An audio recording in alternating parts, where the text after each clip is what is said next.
This is KGW News at noon. After months of speculation, the trade is done. Damian Lillard is leaving Rip City. Within the last hour, the Blazers traded him to the Milwaukee Bucks. So here's what we know. This report coming from ESPN. Along with Dame, the Blazers are trading Yusuf Nurkic, Nasir Little, and Keon Johnson as part of a three-team deal involving the Bucks and the Phoenix Suns. The centerpieces for Portland, they get center DeAndre Ayton and forward Toumani Camara. Both are young, which is exactly what the Blazers wanted. Portland also gets draft picks and guard Drew Holiday, a veteran that they are expected to quickly trade. This move signals a full rebuild for the Trailblazers, who will focus on developing young talent. But it does mark an end to the era for Dame, his 11-year run with the Trailblazers.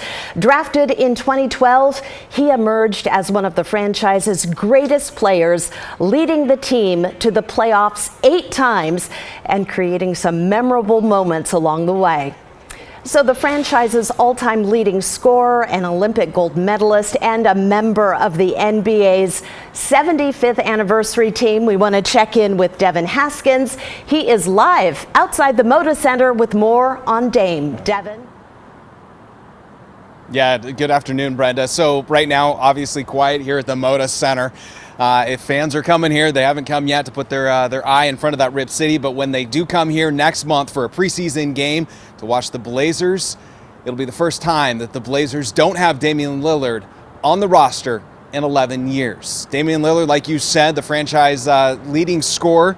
He's also an Olympic gold medalist, and as you said, a member of the NBA's 75th anniversary team. He's a 7-time All-Star, 7-time All-NBA selection, and has won Rookie of the Year. And who could forget some of his most amazing performances? There was the buzzer beater shot from almost a half court over Paul George to beat the Oklahoma City Thunder in the 2019 playoffs. Then he yelled "Rip City" after hitting a game-winning three-pointer to send the Houston Rockets home in the 2014 playoffs. He's also made a huge impact here in the local community. He created his Respect program at several Portland area high schools, including Madison, Park Rose, and Roosevelt. It encourages ongoing respectful behavior among youth. He's also worked as a global ambassador for the Special Olympics. Lillard's request for a trade was made public back in July. His preferred destination was said to be that he wanted to go to Miami. Obviously, Milwaukee and Phoenix had the better option, and so he's going to Milwaukee. By the way, the Milwaukee Bucks are coming here to the Moda Center to take on the Blazers January 31st, so get your tickets now. Back to you. Absolutely, Devin. Big news. Our sports team going to be covering that on air and online all day long with reaction. Thank you, sir. Right now, we want to switch gears, take a live look outside this afternoon. Our sky cam showing some clear skies off the coast, but gray skies everywhere else. It was a wet start to the day around here, but the heaviest rain is behind us. Let's check in with Rod Hill. He is joining us from the Weather Center this noon with a look at the radar. And Brenda, that is our biggest story. This started Sunday. We think the heaviest rain episodes are, in fact, in the books now. Now, it doesn't mean it's not going to be wet at times today, and it will still be wet at times tomorrow. That Cannon Beach live camera showed some clear skies off the coast. You can see that on radar as well. But Portland not quite finished for the time being. We have more showers coming. So how much have we had since it started back on Sunday? The rain amounts show a good soak, but nothing overly crazy. In fact, Portland just now, we needed the rain last night to go over an inch. Salem's been wetter, 1.84. Astoria coming in as of just an hour ago at under 2 inches of total rain. Over in Central Oregon, not as much, no surprise there, but at 4/10, a good bit of wetting, so that's terrific news. And I put Medford on the board at just under an inch because remember we have that cluster of fires down in the southwest corner of our state, which brings me to this fact that this has been a good bit of rain over all large fire areas which continue to burn only on the west side of Washington and Oregon. All total, 17 large named fires. Now this is great news. Only 2 of the large fires that are 1,000 acres or greater are less than 50% contained. So in other words, nearly all of our big fires, all but 2, show really good containment. And of course, the rain, the cool weather continuing to help. We'll have your forecast coming up and the 7-day shortly. We'll see you then. Thank you, Rod. Other headlines we're tracking for you this noon. PBOT is facing a $32 million budget deficit. Most of the agency's money comes from grants, gas taxes, and parking fees, but those are all down this year. As a result, PBOT says it may have to eliminate 127 jobs and reduce services like snow plowing secondary roads this winter and removing graffiti. PBOT is floating a couple ideas to raise cash, including higher parking fees and taxing drivers based on how many miles they travel. Next year, Oregon landlords cannot raise rent by more than 10%. The governor already signed off on the cap, and state economists made it official yesterday.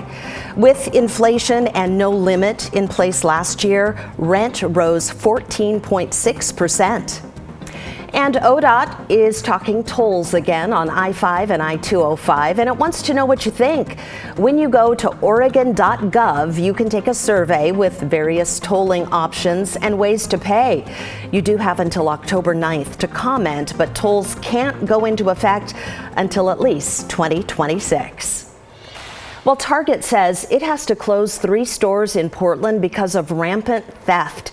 In late October, the stores downtown in the Galleria and on Southeast Powell, as well as the Hollywood district, will all close. Crime data shows these stores don't even have the highest crime rates, but because they're small and profit margins are thin, it's tough to absorb the losses. Here's what one Target customer told us. And stores like Target don't have to close in neighborhoods like this. In downtown neighborhoods where there's such a compact amount of people, they need stores like this. They really, really do. And it's very frustrating for this to happen. Very, very frustrating. Target has tried other things to stop shoplifting, including locking up merchandise and hiring armed security. Sunday, OHSU nurses will start voting on whether to accept a tentative contract agreement. The union announced the deal yesterday, calling it a historic win. The contract includes a 37% pay raise over 3 years. That'll bring the average base wage to $20.67 an hour. There are guaranteed nurse-to-patient ratios, added security, including metal detectors in the emergency room, and breaks for nurses during their shifts. Data from OHSU shows nurses have missed at least 95,000 legally required rest periods in the last 6 months. Your nurses are going to be rested. They're going to be able to take the time off that they need to come to work ready and well and not ill, and prepared and well rested to actually take care of their patients. You'll see it because your nurses are going to be able to spend more time in your room with you. OHSU released a statement saying this contract fosters a healthy and secure place for nurses to work and provide great patient care. Well, it is day 13 of the United Auto Workers strike, and the picket line is getting attention from the president and former president. Tonight, Donald Trump, the current frontrunner for the GOP nomination next year, will speak at a rally in the Detroit area. He'll meet with UAW members instead of joining tonight's Republican debate. Yesterday, President Biden stood in solidarity with those striking workers, a first for a sitting president. What was it like to see an actual sitting president show up here, say those things? Awesome. Fantastic. Hooray. Thank you. Bye. Representatives for the big 3 automakers say the visits will not impact negotiations. GM saying it's going to focus not on politics, but on bargaining in good faith.